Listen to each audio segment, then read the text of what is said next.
Chaque jour de discerner ta journée, de savoir qu'aujourd'hui c'est lundi. Dieu m'a donné la grâce de voir la journée d'aujourd'hui. Comment je vais marcher? C'est la meilleure chose. On va lire Psaume 90, verset 12 rapidement.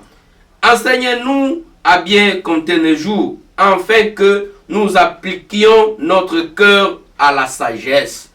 Afin que nous appliquions notre cœur de la sagesse. Sagesse, c'est quoi de la part de Dieu? C'est d'avoir marché selon sa volonté.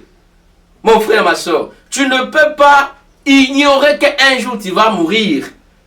Parce que c'est réel. C'est un passage réel que toi et moi on va passer. Mais quand tu sais, tu demandes la sagesse de Dieu de te donner à bien compter tes jours. Tu seras très attentif. Tu marcheras dans des discernements de savoir que voilà, aujourd'hui c'est lundi. Comment je vais me comporter aujourd'hui? Est-ce que la manière dont je me suis comporté hier et la manière que je vais me comporter aujourd'hui, est-ce que ça sera la même chose?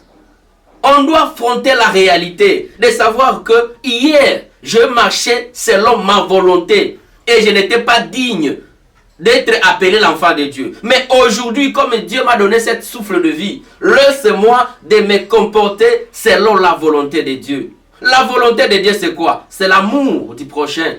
La volonté de Dieu, c'est quoi? C'est marcher dans la vérité. La volonté de Dieu, c'est quoi? C'est éviter la vie de corruption. La volonté de Dieu, c'est quoi? Éviter la vie de cupidité. La volonté de Dieu, c'est quoi? Toutes ces choses-là, c'est ça la volonté de Dieu. Et quand tu es saine, quand tu marches selon la volonté de Dieu, tu ne peux pas avoir peur de la mort. Parce que tu le sais, même si aujourd'hui tu ne meurs pas, mais demain tu peux mourir, mais votre place c'est au ciel. Pourquoi? Parce que tu le sais que non, quand j'étais sur terre, je marchais selon la volonté de Dieu. Mon frère, ma soeur, comment tu planifies ta journée? Comment tu planifies votre semaine? Comment tu planifies votre mois? Mais la meilleure chose aujourd'hui, comme Dieu t'a donné la grâce d'entrer en 2023. Et pourquoi Dieu a voulu que tu entres en 2023?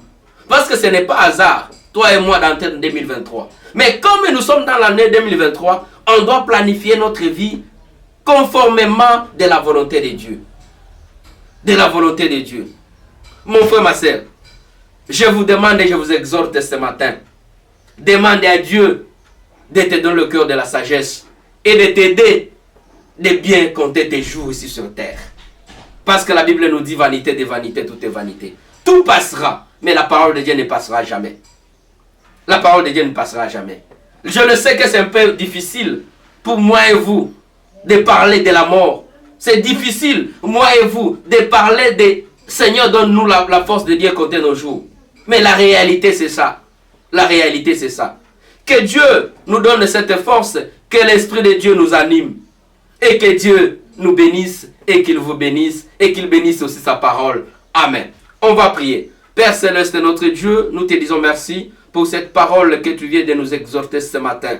Père, je le sais que c'est impossible à nous-mêmes de bien compter nos jours. Mais donne-nous la grâce, donne-nous l'esprit qui puisse nous donner cette force de bien discerner et de marcher selon ta volonté. Bénis mon frère et ma soeur. Donne la joie, la paix, la guérison à ceux et celles qui en ont besoin. Donne notre Dieu la force et la puissance de notre Dieu de marcher selon ta volonté. Toi qui es 3 fois saint, nous te disons merci Seigneur. Merci pour ton amour, merci pour ta bonté. Au nom de Jésus, nous te prions ainsi. Amen. Que Dieu vous bénisse et qu'il bénisse sa parole. Amen.